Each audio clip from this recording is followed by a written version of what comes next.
ये कहानी प्रीति नामक एक पढ़ी लिखी और इंटेलिजेंट लड़की की है जो शहर में अपने माता पिता के साथ रहती थी। पर भाग्य से प्रीति का ब्याह एक छोटे से गांव में रहने वाले एक गरीब गवार पीयूष नाम के व्यक्ति से हो जाता है। अब प्रीति अपने ससुराल में अपने पति और सास ससुर के साथ थी। रात का समय। प्रीति बहू, आपके ससुर जी आपके लिए ये कचौरी, भेल पूरी कितना कुछ ले आए। माँ जी, मैं इतना ऑयली खाना नहीं खाती। ये सब खाने से मेरा पेट खराब हो जाता है। बहू, एक बार खाने से कुछ नहीं होता, खा लीजिए। सास ससुर की जिद के आगे वहाँ कुछ बोल नहीं पाती है और वह चटपटा भोजन खा लेती है। उसके बाद सब अपने अपने कमरे में सोने के लिए चले जाते हैं। आ गई मेरी जान, आ मेरे पास बैठ। अरे मेरी जान, रो मत। बताएगी क्या हुआ? मेरा पेट खराब है, तुझे कसम है इस दीवाने की। आज तू मेरे पास बैठेगी। मेरा पेट खराब है जान, तेरा पेट खराब है, यहाँ मेरा दिमाग खराब है, उसका क्या? सच बताओ तो मुझे बॉडी आ रही है। तू कहीं नहीं जाएगी, मेरे पास बैठ। नहीं जाएगी तो आसमान टूट जाएगा, हाँ? धरती फट जाएगी। हाँ, ये धरती फट जाएगी, मुझे जाना होगा। जा बैठ जा, बहाने मत बना।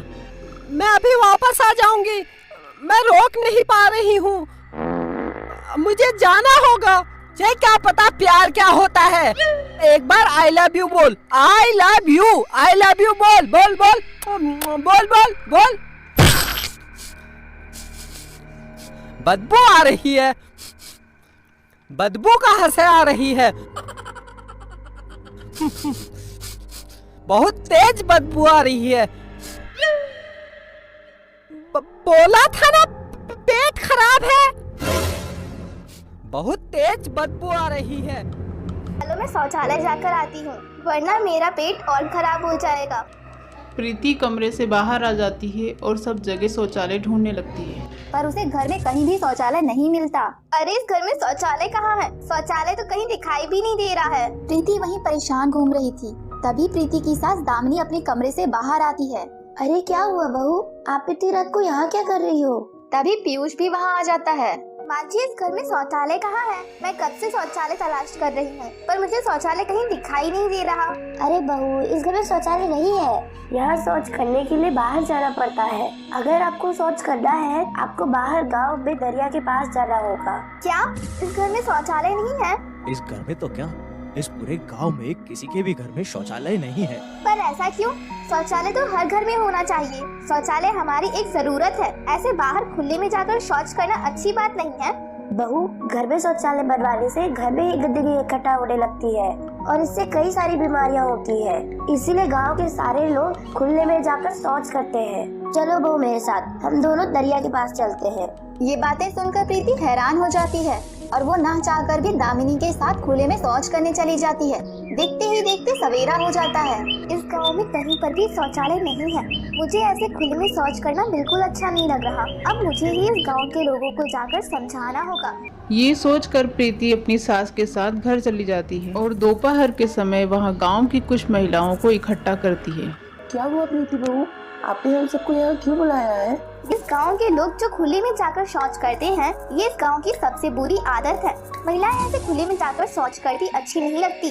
पर प्रीति बहू, हम सब तो बचपन से ही खुले में शौच करते आए हैं। अरे आप लोग मेरी बात समझ क्यों नहीं रहे हो? ऐसे खुले में शौच करने से हम अपने ही गांव को गंदा कर रहे हैं। इसके कारण बहुत सी बीमारियां होती हैं। हम सबको अपने अपने घर के बाहर एक एक शौचालय बनवाना होगा। अरे प्रीति बहू, बीमारियां खुले में जाकर शौच करने से नहीं होती, बल्कि घर में शौचालय बनवाकर उसमें शौच करने से होती हैं। हम अपने घर में शौचालय बनवाकर क्यों बीमारियां मोल लें? प्रीति सबको समझाने की कोशिश करती है, लेकिन कोई भी उसकी एक नहीं सुनता। ऐसे ही कई दिन बीत जाते हैं। तभी एक दिन प्रीति गांव में निकलती है और गांव के भैंसों और जानवरों का सारा गोबर गांव के बीचों बीच लाकर जमा करती है। सवेरे से शाम तक प्रीति ने बहुत सारा गोबर वहां जमा कर दिया था। ये देखकर गांव वाले अचंभित हो जाते हैं कि अचानक प्रीति ये सब क्या कर रही है। अब देखते ही देखते कई दिन गुजर जाते हैं। अब प्रीति का रखा वो गोबर सड़ने लगता है। उससे बहुत गंदी बदबू भी आ रही थी। इन सब से गाँव वालों को बहुत परेशानी हो रही थी। तभी गाँव के सारे लोग प्रीति और उसके ससुराल वालों को गाँव में बुलाते हैं और सब मिलकर प्रीति को बहुत खरी खोटी सुनाते हैं।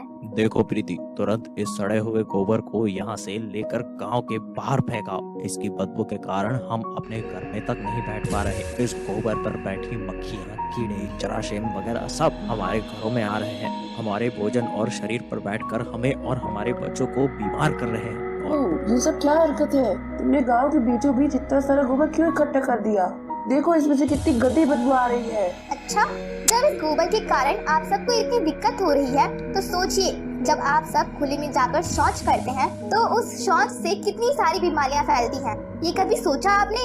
उस पर भी मच्छर मक्खियां बैठकर आपके घरों तक आती हैं और आपके भोजन पर बैठकर आपको और आपके मासूम बच्चों को बीमार कर रही हैं। खुले में शौच करके आप अपने घरों को गंदा होने से तो बचा रहे हैं, पर अपने ही गांव को गंदा और गांव वालों को बीमार कर रहे हैं। प्रीति की ये बातें सुनकर सब खामोश हो जाते हैं। गांव वालों, खुले में शौच करने से उस शौच से कई सारी बीमारियां फैलाने वाले जरासीम हवा में घूमते हैं और वो हमारे नाक मुंह के जरिए हमारे शरीर में जाकर हमें बीमार बना रहे हैं। और रही बात घर में शौचालय न बनवाने की, तो शौचालय में जो हम शौच करते हैं वो शौच जमीन के कई गुना नीचे चला जाता है, जहाँ कीड़ा तो क्या कोई मक्खी भी नहीं जा पाती, ना ही उसमें की बदबू बाहर आ पाती है।